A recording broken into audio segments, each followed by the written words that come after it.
Iglesia Bautista Misionera de Florida le invita a escuchar el siguiente mensaje que edificará su fe.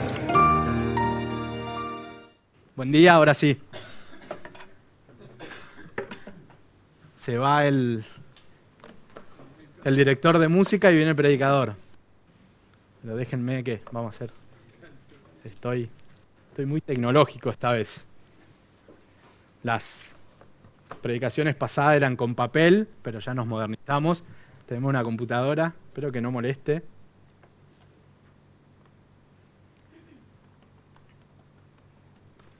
Bueno, primero, gracias por tener esta oportunidad. Es re lindo estar acá en el púlpito. Es una gran responsabilidad que a veces está bueno tomar, muy de vez en cuando, que esté el pastor mejor, pero es muy lindo estar y agradezco la oportunidad y, como decía, es una gran responsabilidad. Ustedes saben que cuando yo vengo acá abrimos un libro, porque desde 2023 estamos estando en el mismo libro y todavía no lo terminamos, así que le voy a pedir que abran la Biblia en Santiago, que estuvimos viendo desde, como decía, el 2023.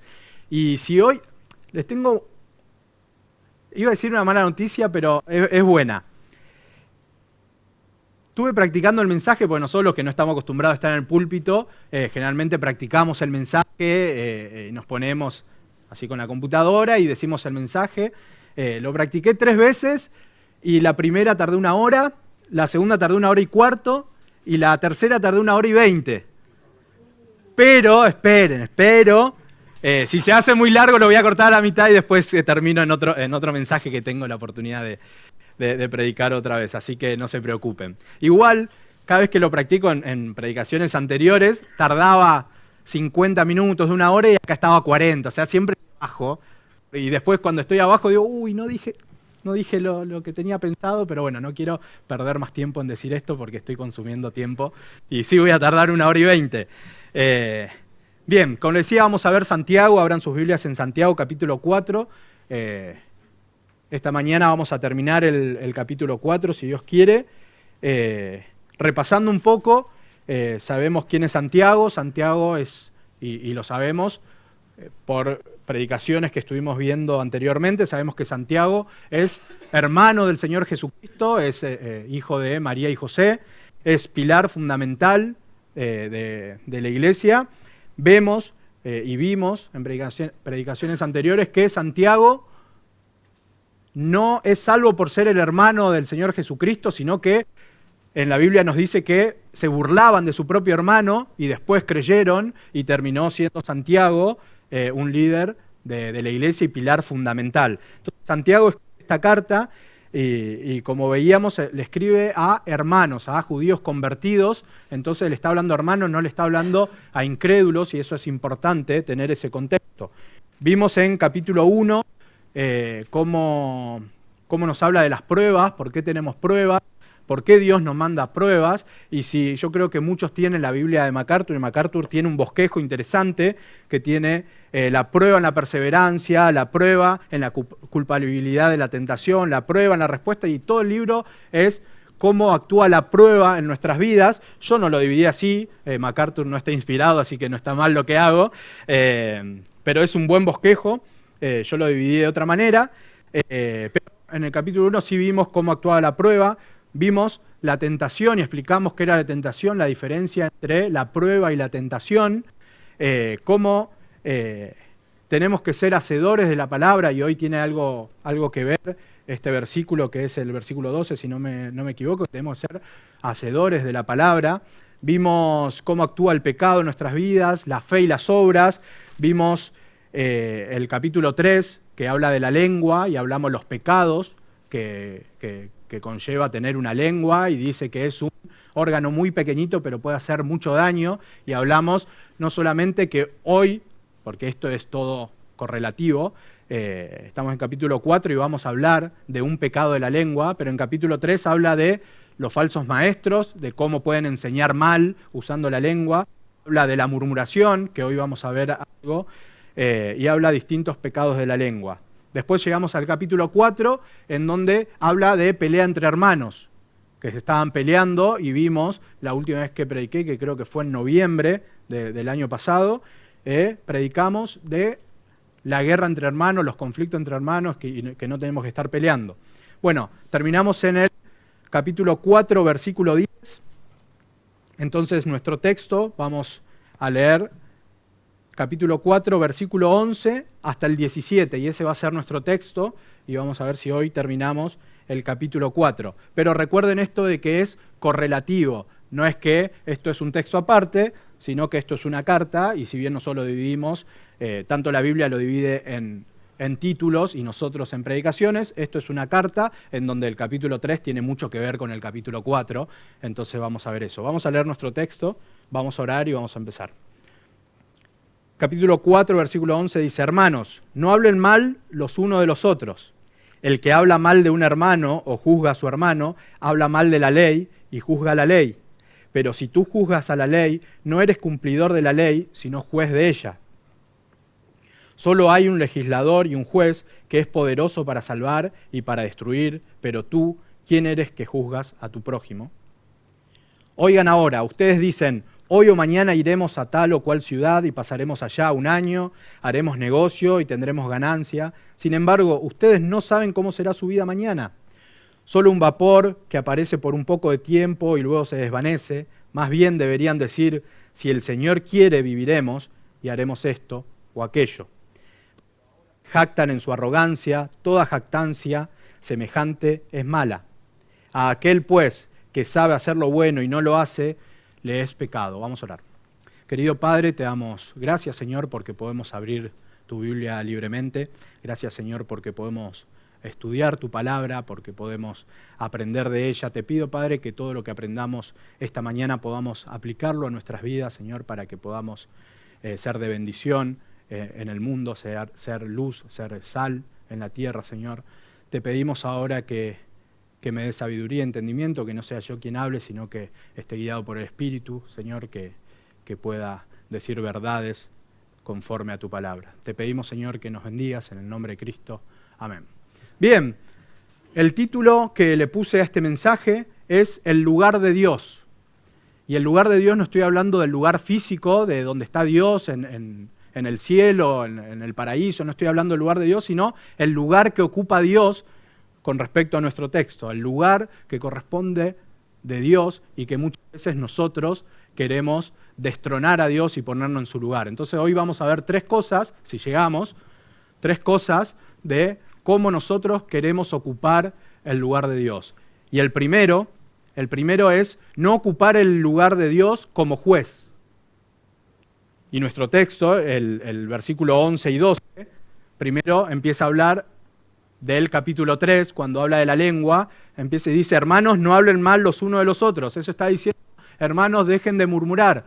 Y yo sé que esto lo hablamos en predicaciones pasadas, pero déjenme, es inevitable decir, hablar de la murmuración, porque empieza así nuestro texto, y como dije, tiene correlación, pero la palabra en griego no es simplemente hablar, de murmurar, sino que la palabra en griego significa hablar mal de alguien. No es murmurar de está murmurando, ay, qué gracioso, sino murmurar. La palabra griega es hablar en contra de alguien. Imagínense que, a ver, voy a poner un nombre que no haya acá. Bueno, este nombre es ficticio, no sé si es tu segundo nombre, perdón, pero imagínense que una hermana, la hermana Marta, está viniendo a la iglesia fielmente y por 2 domingos no viene. Y el tercer domingo se juntan dos personas y dice: che, ¿y la hermana Marta? Y el otro le responde: no, ni idea, pero viste cómo era. Y se van. ¿Qué pasa ahí? ¿Hablaron mal? No, no hablaron mal, nadie dijo nada malo, pero hubo un algo ahí que creó sospecha, y eso es lo que habla de murmuración. A ver, algo de hablar mal de la hermana Marta hace tal cosa, está mal, pero también está mal, y eso muchas veces nos pasa, y hoy tenemos, no solamente hablando, hoy con la tecnología que tenemos, no solo con un comentario, sino con un meme que mandamos, con un mensajito que mandamos, puede generar eso. Entonces, Santiago nos está diciendo acá, hermanos, no hablen mal los unos de los otros, hermanos, no creen sospecha del uno del otro, hermanos, no corrompan al otro. Y después dice, el que habla mal de un hermano o juzga a su hermano, habla mal de la ley y juzga la ley. Recuerden que el primer punto es no ocupar el lugar de Dios como juez. Y acá Santiago es más incisivo y va más allá de murmurar y hablar mal, sino que cuando estás murmurando, estás juzgando. Y vos dirás, y bueno, ¿qué tiene que ver la ley? Bueno, ellos están hablando de la ley, recuerden que está hablando a judíos convertidos, tienen la ley, pero pongamos en nosotros, que nosotros también tenemos nuestra propia ley, en donde la Biblia nos dice cómo actuar. La Biblia nos dice qué tenemos que hacer. Por ejemplo, dice, ama a tu prójimo. En Santiago 2.8, páginas atrás, dice, si en verdad ustedes cumplen la ley realmente conforme a la Escritura, amarás a tu prójimo como a ti mismo. Él está haciendo referencia al Antiguo Testamento, que Dios manda a amar a tu prójimo, y Santiago acá lo repite, y ahora te digo, si vos estás murmurando, estás juzgando, y si estás juzgando al hermano, no lo estás amando, y si no lo estás amando, no estás cumpliendo la ley, que te está diciendo, amá a tu hermano. Entonces Santiago dice, no solamente estás murmurando, sino que estás juzgando, y no solamente estás juzgando al hermano, sino que no estás cumpliendo la ley, estás juzgando lo que Dios quiere que hagas. Perdonar. En Efesios 4 dice, antes sed benignos unos con otros, misericordiosos, perdonándonos unos a otros, como Dios también nos perdonó a vosotros en Cristo. Muchas veces la hermana Marta no es que no solamente no viene a la iglesia, sino que tiene un pecado y nosotros estamos juzgando, y no solo juzgamos a través de murmuración y queremos ocupar el lugar de Dios, sino también que no la perdonamos. Y me hace acordar esto a Juan 8, cuando está la mujer adúltera tirada en el piso y todo el pueblo con una piedra en la mano porque había pecado y tenía que morir apedreada. Ahora, no está diciendo acá Santiago, no hay que cerrar los ojos si está en pecado e ir para el otro lado. No, está diciendo que hay que discernir qué es pecado y qué no, pero el tema es no juzgar al hermano. Cuando en Juan 8 estaba la mujer ahí, se acerca a Jesús y lo que dice es, el que no tiene pecado, que arroje la primera piedra. ¿Qué le está diciendo Jesús al pueblo? ¿Quiénes son ustedes para juzgar? Ustedes no tienen el derecho para juzgar. Está en pecado, sí, no está diciendo que no es pecado lo que está haciendo, porque adulterio es un pecado, pero está diciendo ustedes no son quien para juzgar. Y cuando dice eso, todos empiezan a tirar la piedra y nadie la apedrea, porque no somos quienes para juzgar. Dice que en el versículo 12, solo hay un legislador y un juez que es poderoso para salvar y para destruir. Entonces, nosotros no somos quienes para juzgar. ¿Quién es el que juzga? Versículo 12, dice que hay uno solo y es poderoso para salvar y para destruir. ¿Quién será, no? ¿Quién será ese juez? Claramente es Dios. Dios es el que juzga, Dios es el que ama, Dios es el que salva y destruye. Entonces termina con una pregunta interesante. Dice, ¿quién eres que juzgas a tu prójimo? No sé si ustedes alguna vez estuvieron en algún juicio. Si no estuvieron, lo habrán visto en la tele, algún juicio que se filmó, o en una película que lo hacen bastante real. Están en un juicio y está el, no sé si se llama letrado, no sé cómo se llama, está vacío. Y cuando entra el juez, ¿qué pasa? Todos se paran a recibir al juez. ¿Y eso por qué es? Eso es para que todos sepan que él es el único que puede juzgar al acusado. Entonces, dense cuenta que él es el único, y cuando le dan el martillo, que es el único que tiene el martillo, el que dice orden en la sala, es el único que tiene el martillo, y hay uno solo. Entonces, eso es lo que nos está diciendo de Dios. Hay un solo juez, un solo legislador, y es Dios, ustedes no tienen por qué juzgar al hermano, porque eso quiere decir que estás queriendo destronar a Dios y ponerte en ese lugar. Y claramente si haces eso es porque tenés orgullo y soberbia. En Mateo 7 dice, no juzguéis para que no seáis juzgados. Entonces, otra vez, Jesús no prohíbe el discernimiento del pecado. Sabemos cómo tratar el pecado. Y si un hermano está pecando, sabemos cómo es el proceso. Tenés que ir y enfrentar el pecado. No tenés que ir a hablar con un hermano de cómo está pecando la hermana Marta, sino que tenés que ir a la hermana Marta y decir, estás pecando, y con el poder que te da la palabra de Dios, enfrentar el pecado y decir, estás pecando, y si la hermana no escucha, hay que ir con 2 testigos, y si esas tres personas no pueden con el pecado, se lleva a la iglesia, y la iglesia hace la disciplina y se la trata como un inconverso, pero ese es el proceso que hay que tener. No se la deja de lado a la hermana y se empieza a hablar entre hermanos de cómo está pecando y qué pecado horrible tiene la hermana y viste cómo era. Eso no hay que pasar. Entonces,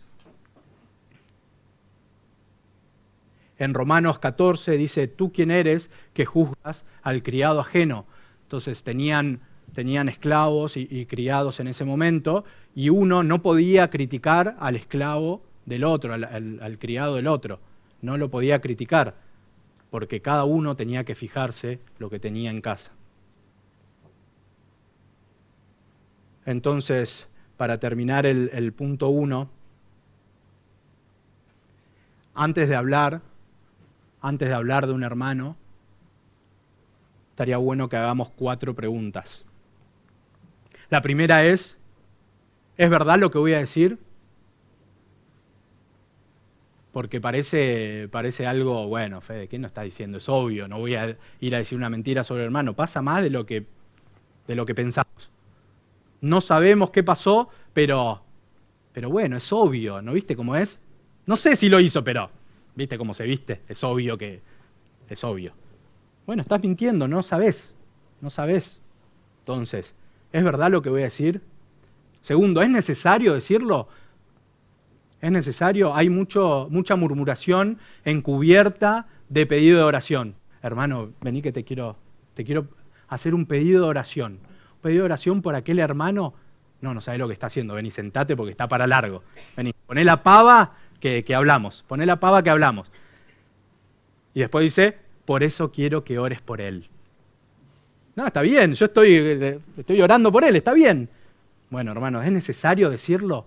Capaz que no es necesario. Tercero, muy importante, edifica al otro. Lo que yo voy a decir, no solamente voy a juzgar al hermano, sino que estoy poniendo a un tercero que no tiene nada que ver, que pasaba por ahí, pero es la víctima que, bueno, vení, vamos a caer juntos. ¿Edifica al hermano lo que voy a decir?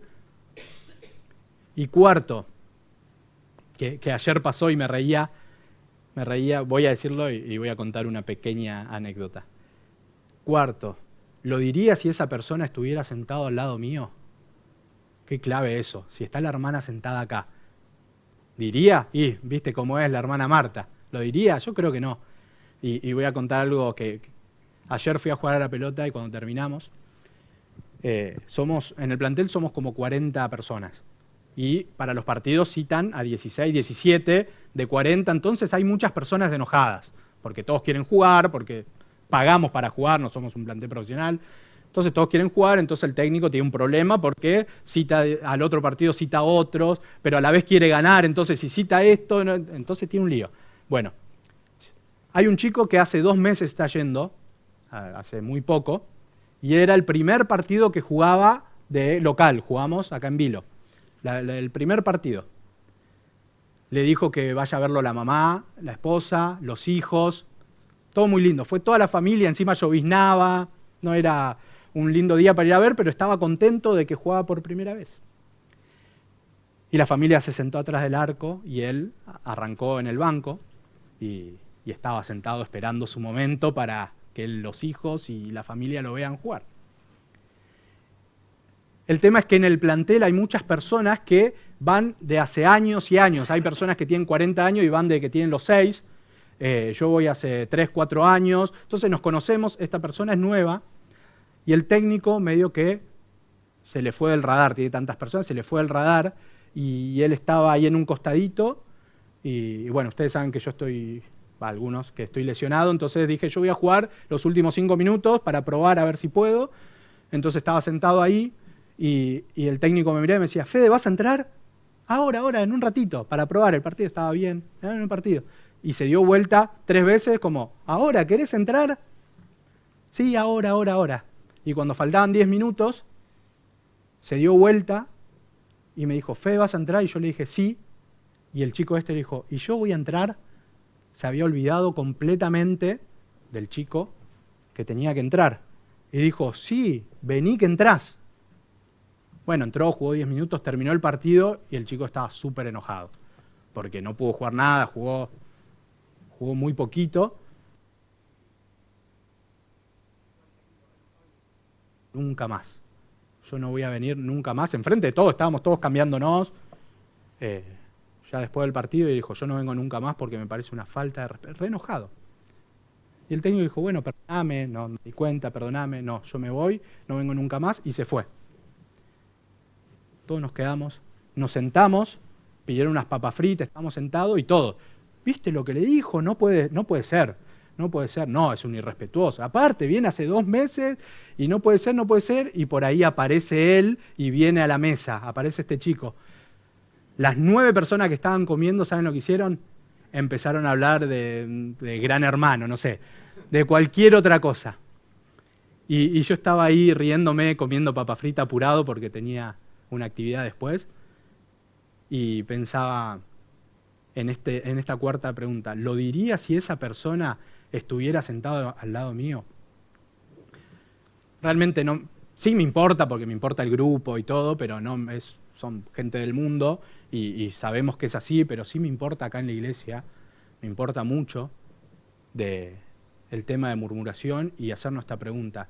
¿Esto lo que estoy diciendo, lo diría si el hermano que estoy involucrando está al lado mío? Si no lo dirías, ¿para qué lo decís? Si no edifica a quien se lo estoy diciendo, ¿para qué lo decís? Si no es necesario decirlo, ¿para qué lo decís? Y si es una mentira, obviamente, si es una mentira.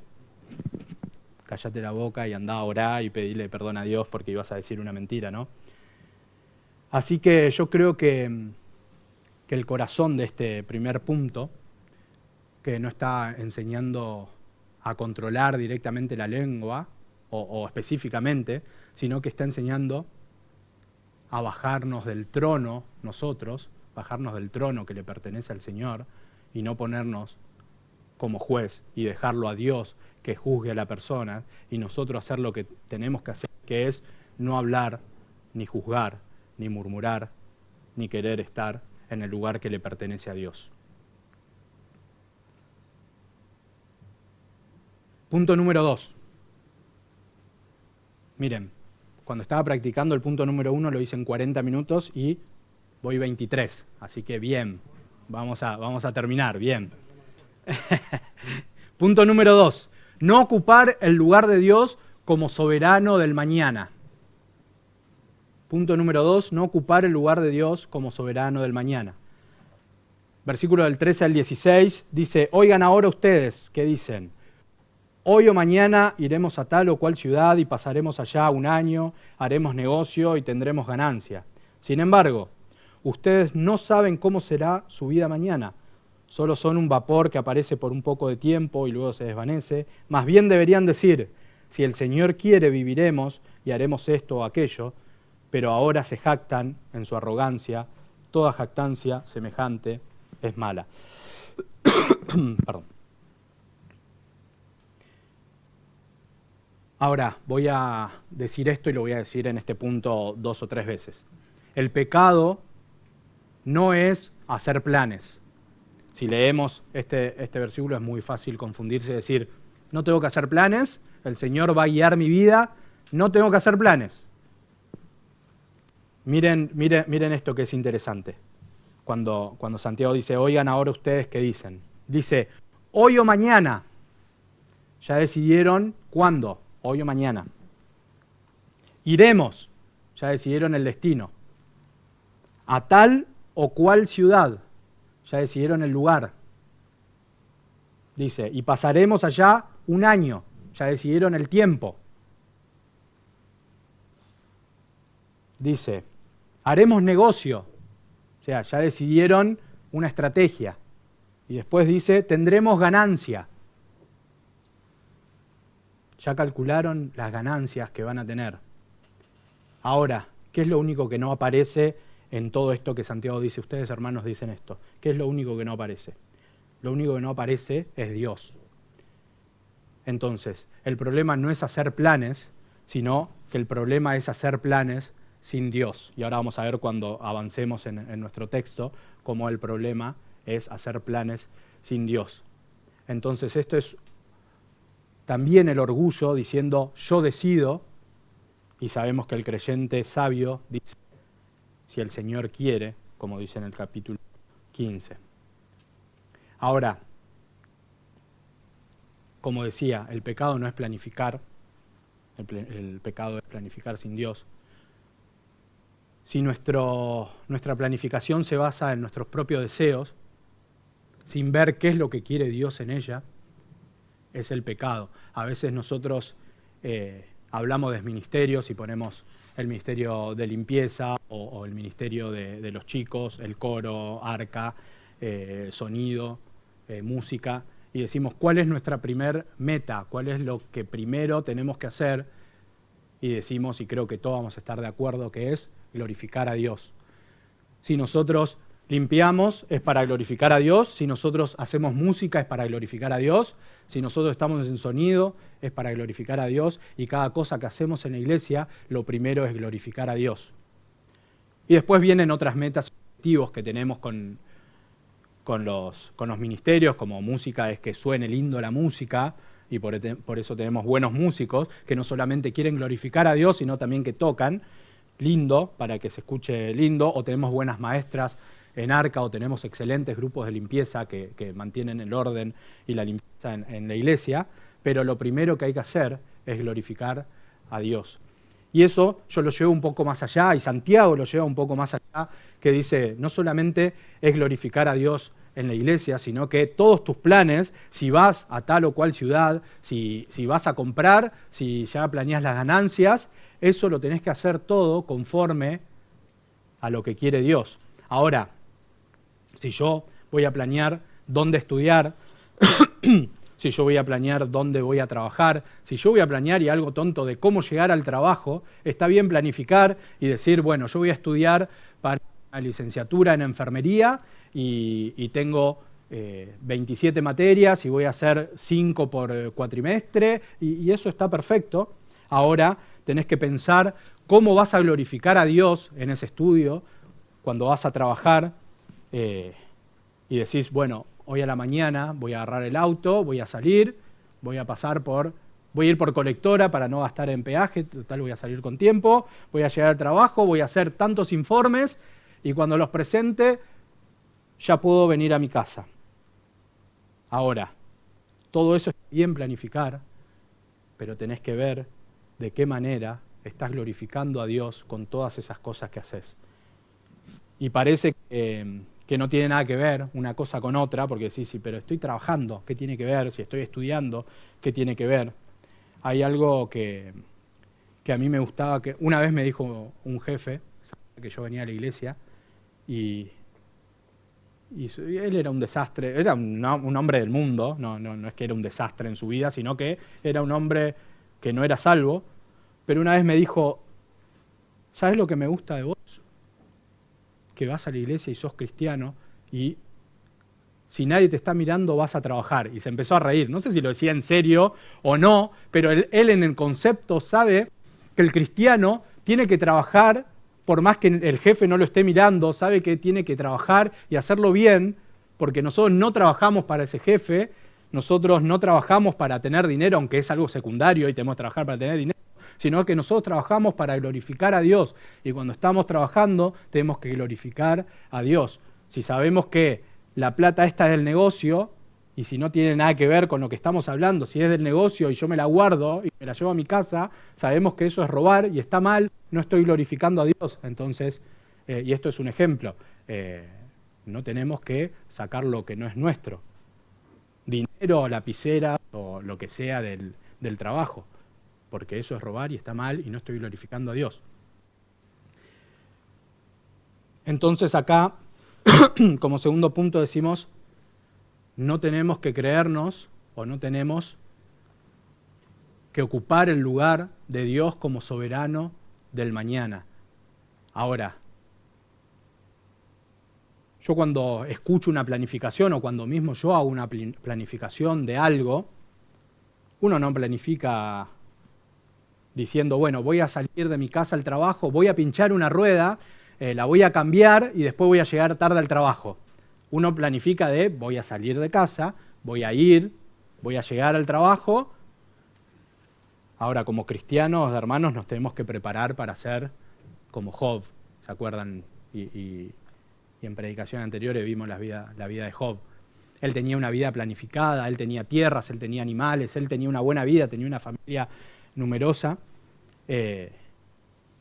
Y eso seguramente lo construyó en base a planificación, y nos dice la Biblia que él era un hombre de Dios. Entonces, yo creo que él tenía planificada su vida hasta que él muera, pero en el medio Dios tenía otros planes. Satanás quería demostrar que Job no era fiel a Dios, y que dijo, déjame tocar a tu siervo Job, vas a ver cómo no te es fiel. Y Dios permitió eso, y Job seguía siendo fiel. Entonces, en su planificación tuvo que pasar pérdida de familiares, pérdida de animales, de tierras, se enfermó. Yo no creo que Job tenía planificado eso en su vida. Yo no creo. Yo nunca vi una planificación de alguien que tenga una enfermedad de por medio, que tenga pérdida de trabajo en el medio, que tenga una pinchadura de goma de auto en el medio. Yo nunca vi una planificación así. Nosotros tenemos que estar preparados, hermanos, para ser fuertes y aplicar lo que vimos en Santiago 1 cuando vengan las pruebas del Señor, saber que tenemos que ser fuertes, orar a Dios para que nos dé la salida de esa prueba y no quejarnos con Dios, no decir, ¿por qué a mí? Yo no me lo merezco. Si yo cuando planifiqué dije, si Dios quiere, ¿por qué me está pasando esto? Si yo dije, si Dios quiere, voy a llegar bien. No, esa es la idea que dice Santiago. Hay una ilustración que me gusta, la había escuchado en su momento y la leí para decirla. Hay dos capitanes de barco que tienen que cruzar el Atlántico de América a Europa o de Europa a América, como quieran, y los dos son cristianos. Los dos, ¿cómo se dice? No sé, piloto. ¿Cómo? Capitán, ahí está, capitán de barco. Y uno dice, voy a agarrar mi barco con toda mi tripulación y si Dios quiere voy a llegar a destino porque Dios me va a guiar, y si Dios quiere vamos a tener un lindo día porque Dios me va a regalar un lindo día para navegar, y si Dios quiere no nos vamos a perder porque Dios es bueno y vamos a llegar. Y el otro, ustedes me van a decir a ver quién está bien, y el otro, también cristiano, dice, yo voy a agarrar el mapa, voy a ver bien dónde está la ruta, que sabemos que hacemos siempre, la ruta que sabemos que es buena. Voy a ver el pronóstico para ver con qué me encuentro en el mar, a ver si tengo que preparar todo. Voy a hacer una revisión de toda la embarcación para ver si hay algo que tengo que revisar. Voy a agarrar la brújula para no desorientarme. Y antes de salir, ora al Señor y dice, y le pide que lo cuide en el viaje, que cuide a toda la tripulación, y que si hay algo que pasa en la ruta, que ayude a superar eso. Entonces, ¿cuál de los dos está bien? El segundo, ¿no? El segundo, que está planificando un buen viaje, está agarrando el mapa y no está diciendo si Dios quiere. Pero el primero me va a decir, pero Fede, ¿no leíste 4:15? Santiago 4:15, que dice, más bien debieran decir, si el Señor quiere viviremos y haremos esto o aquello. ¿No leíste eso? Yo leí eso, por eso dije todo eso. Yo no soy no soy dueño de mi futuro, sino Dios, entonces Dios me va a llevar bien. Pero no es eso lo que está diciendo. Lo que está diciendo no es que tengamos un latiguillo diciendo si Dios quiere, vamos a llegar allá, si Dios quiere, vamos a llegar allá o vamos a venir acá. No está diciendo eso como muchos a veces tenemos de decir Dios te bendiga, de decir bendiciones, saludos en el nombre del Señor, si Dios quiere. A veces lo usamos como latiguillo y no lo sentimos realmente. Entonces, no somos dueños de nuestro futuro, pero sí debemos planificar. Yo creo que acá, creo que todos tenemos un trabajo y cobramos del 1 al 15, cobramos para tener plata del 1 al 15 o del 1 al 30, depende si cobras quincenal o mensual.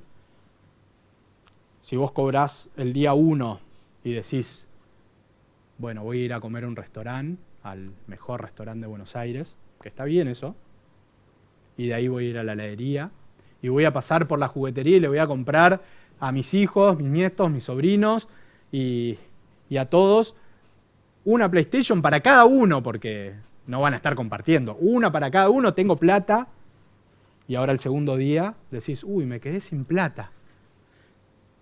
Pero yo sé que Dios me va a cuidar y voy a llegar al 30. Yo sé que estamos en primero, pero vamos a llegar al 30 comiendo y porque Él me va a sostener. Y amén, Dios nos sostiene y nos prometió que vamos a tener un plato de comida siempre y vamos a tener abrigo, pero nosotros tenemos que saber administrar las herramientas que nos da Dios para poder vivir. Entonces, no hay que ser necios ni mal administradores con el dinero ni con los recursos, sino que tenemos que administrar y no decir, si Dios quiere, cuando hicimos todo mal. Si gastamos toda la plata el día 1, no podemos decir el día 2, Dios me va a ayudar, Dios quiere, porque estás haciendo mal la planificación. En Proverbios 16 dice, la mente del hombre piensa su camino, pero el Señor dirige sus pasos. Dios en su soberanía, y estábamos hablando recién de Job, en su soberanía prevalece sobre los planes de los seres humanos para cumplir sus propósitos. Vos tenés tus planes a futuro y está perfecto que planifiques y lo que quiere Dios. Ahora, Dios va a prevalecer sobre esos planes que tenés vos para cumplir sus propósitos. Y lo que decíamos, no siempre va a salir como nosotros queremos, porque Dios tiene otros propósitos muchas veces. Proverbios 19:21 dice, muchos son los planes en el corazón del hombre, mas el consejo del Señor permanecerá. Otra vez, a veces nosotros si bien planificamos, muchas veces nuestros planes cambian. Vamos para un lado y decimos, no, es para allá. Y decimos, no, no queremos esto, volvemos para allá. No, no es por acá y nos vamos para el otro lado. Ahora, nuestros planes van a cambiar, pero lo que no va a cambiar nunca va a ser el plan de Dios. Los planes de Dios van a permanecer, son los que nunca cambian y Él tiene todo planeado, por más que vos cambies los planes o tengas planes a futuro. Entonces, cuando estaba preparando esto, pensaba en Jeremías, cuando hace una oración, cuando en capítulo 10, no sé si recuerdan, está hablando de los falsos maestros, y en capítulo 23, él todo compungido, como era Jeremías, que bueno, se le dice el profeta llorón, porque siempre estaba compungido y orando, y escribe lamentaciones también, pero dice en versículo 23, yo sé, oh Señor, que no depende del hombre su camino, ni de quién anda al dirigir sus pasos. Jeremías está diciendo, nosotros somos incapaces de dirigir nuestras vidas, y está reconociendo en una oración, somos incapaces de guiar nuestras vidas. Te pido, Señor, que tú guíes mi vida, y eso es lo que tenemos que pedir. Planificando, pero con la guía del Señor, y cuando aparecen estas cosas que no estaban en nuestros planes, poder llevarlo adelante.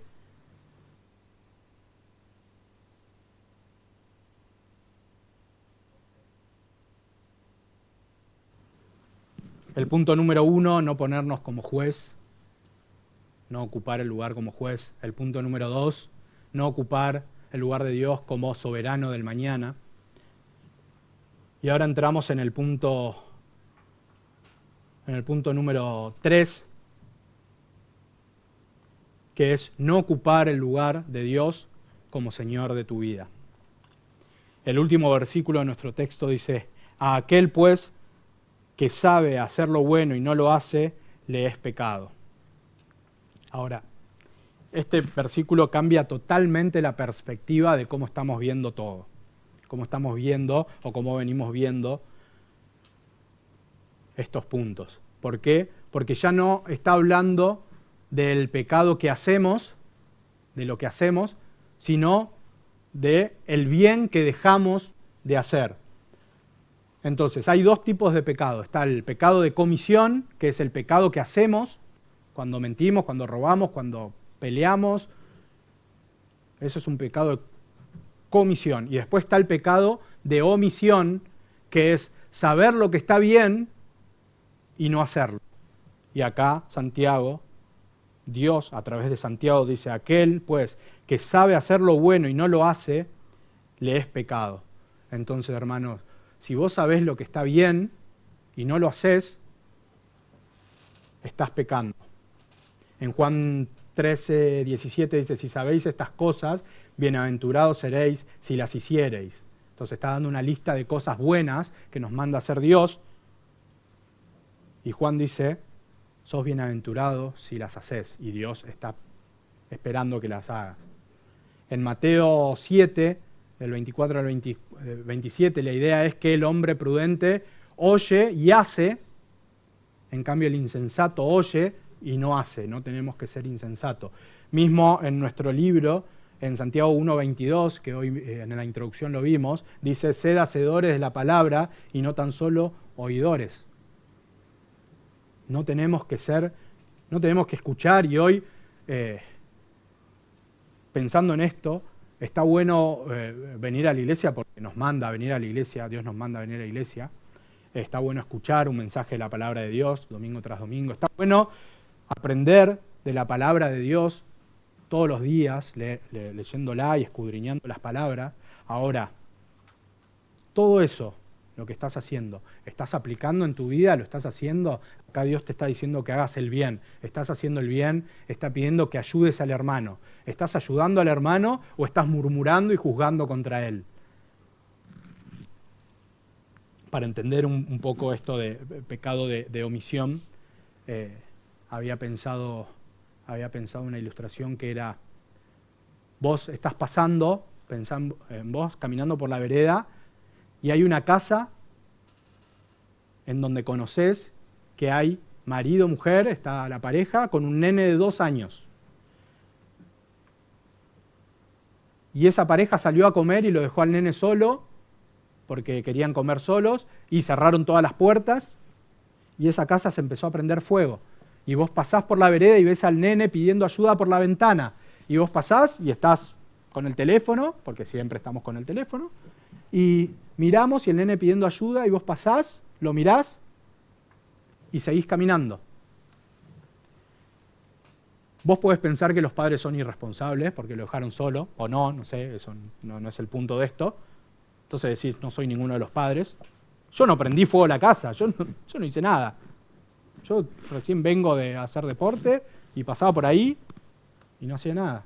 Yo no cerré las puertas. Para que el nene pueda abrir la puerta y salir. No hice nada.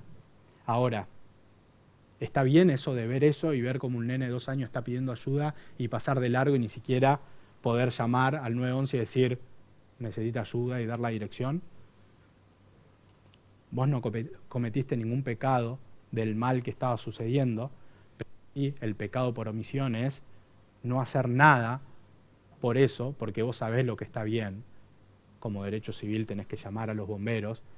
No te digo entrar en las llamas, que bueno, cada uno, pero por lo menos llamar, emergencias. Y Santiago está diciendo eso: si vos sabés lo que está bien y no lo haces, estás cometiendo pecado. Entonces vemos en nuestro texto cómo el orgullo va avanzando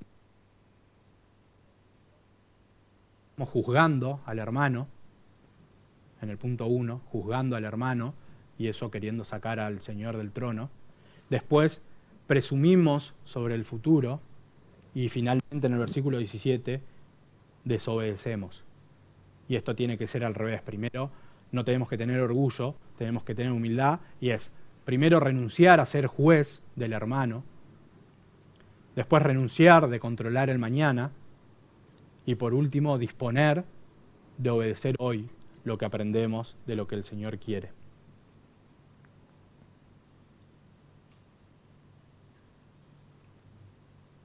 En Lucas 12, dice 12, 47 y 48, dice: aquel siervo que conoció la voluntad de su Señor recibirá muchos azotes, no porque Dios sea injusto, sino porque la luz trae responsabilidad. Entonces, Dios te va a juzgar a vos, Dios me va a juzgar a mí. Y tenemos que vivir conforme a la voluntad de Dios que nos está enseñando.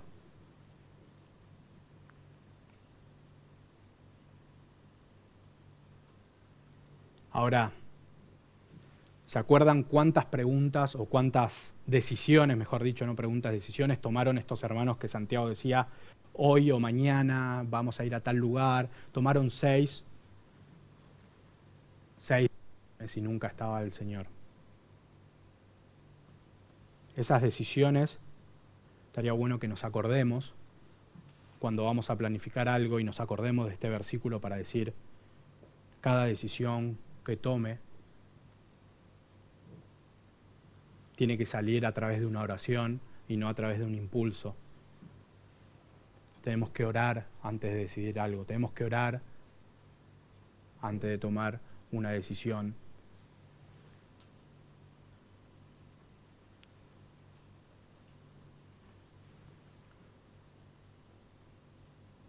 Ahora, nosotros somos todo lo contrario de lo que fue el Señor Jesús cuando estuvo en la tierra.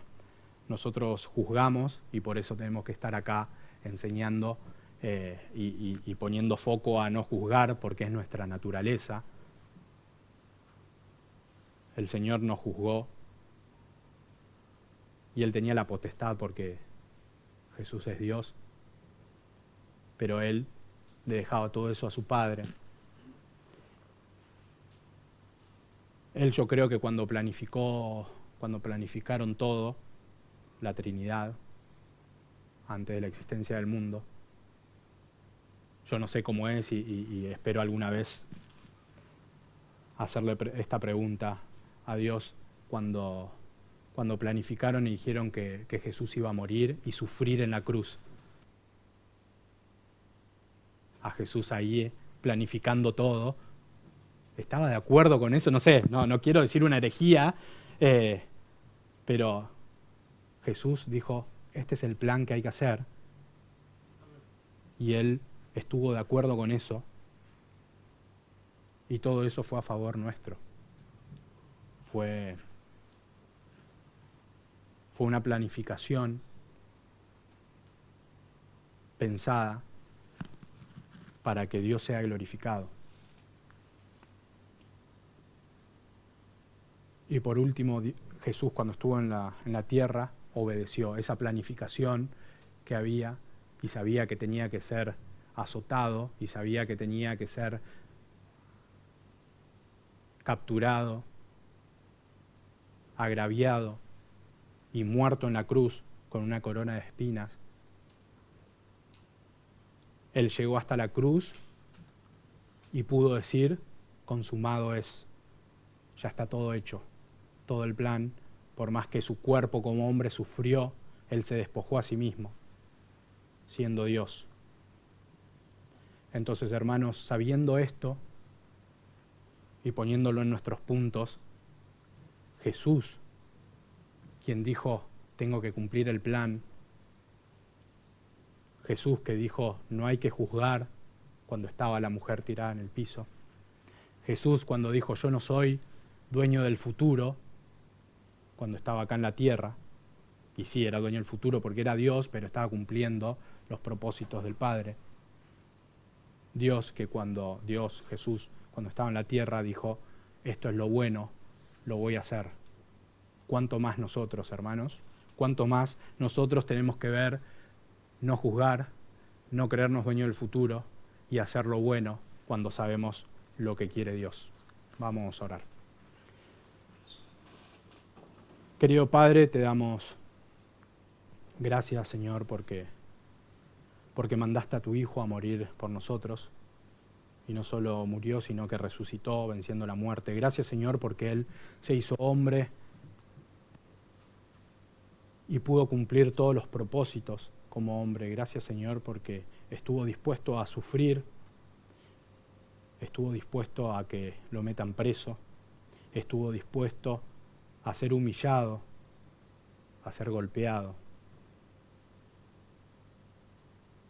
a que le clavaran una corona de espinas, los latigazos, Señor, que sufrió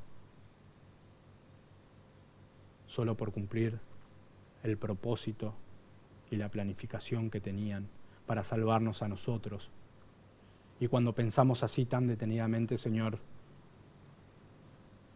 sabemos que no merecemos todo lo que hizo Jesús en la tierra. Te damos gracias, Señor, porque nosotros hoy nos gloriamos en eso y podemos pensar un futuro contigo en la gloria.